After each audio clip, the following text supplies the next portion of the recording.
ዓለማችን በዓመት ብዙ ክብረ በዓላትን ታስተናግዳለች።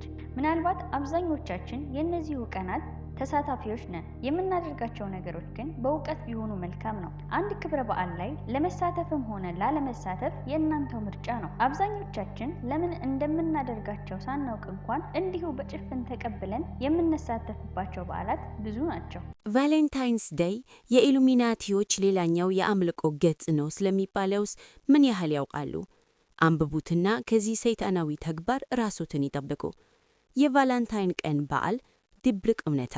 ስንቶቻችን ይሁን የቫለንታይን ቀን የፍቅረኞች ቀን ብለን የምናከብረው የሚከበርበት ምክንያትና መነሻው የምናውቀው? ወይስ ሰው ስላከበረውና የሥልጣኔ መገለጫ መስሎን ነው የምናከብረው? ክርስቶስ ከመወለዱ ከብዙ ክፍለ ዘመናት በፊት አረማዊ ሮማውያን ለካቲት 14 ማታና ለካቲት 15 የተኩላ አዳኙ ለሚሉት ሉፐርኩስ በሚባለው ክብር በማለት በጣዖት አምልኮ ያከብሩት ነበር። ሮማውያን ይህ በዓል ሉፐርካሊያ ይሉታል። ንጉሥ ቆንጠንጢኖስ ክርስትና የሮማውያን ይፋዊ ሃይማኖት መሆኑን በማወጁ ማንኛውም የጣዖት አምልኮ እንዲቀር ቢያስጠነቅቅም የተወሰኑ ሮማውያን ሰዎች ግን በዓሉን ማክበር አልተዉም። ይህንን አረማዊ በዓል ማለቱም ሉፐርካሊያ የሮማው ጳጳስ ገላሲዮስ ክርስቲያናዊ በዓል ሆኖ እንዲከበር አደረጉ።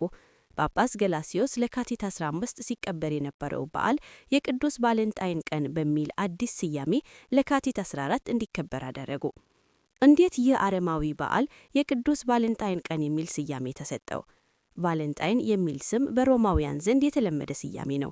ቫለንታይን ጥንታዊው ታዋቂው ሉፐርኩስ ነው።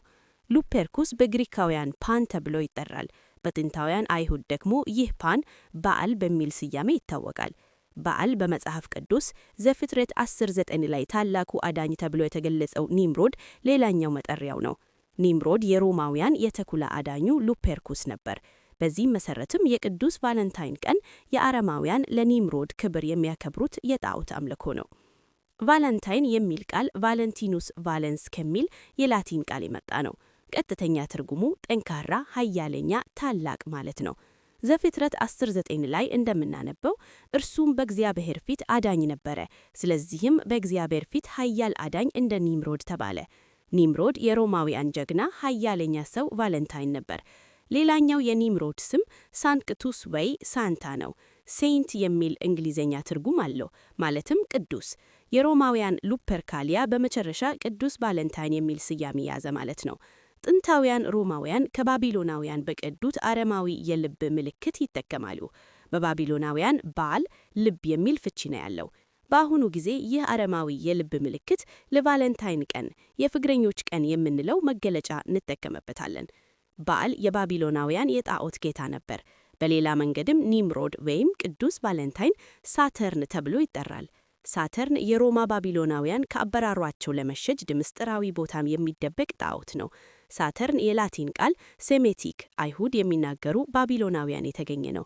መደበቅ፣ ራስን መደበቅ የሚል ፍቺ አለው። በጥንታዊ እምነትም ኒምሮድ ወይም ሳተርን ከአበራሯቸው በመሸጅ ወደ ጣሊያን እንደተጓዘ ይነገራል። የአፐኒን ተማራ ስያሜው ወደ ኔምሮድ ወይም ኒምሮድ ተቀየረ። ይህ ተማራ ኒምሮድ በጣሊያን የተሸሸገበት ቦታ ነበር። ሮምም በዚህ ተማራ ላይ እንደተመሰረተች ይታወቃል።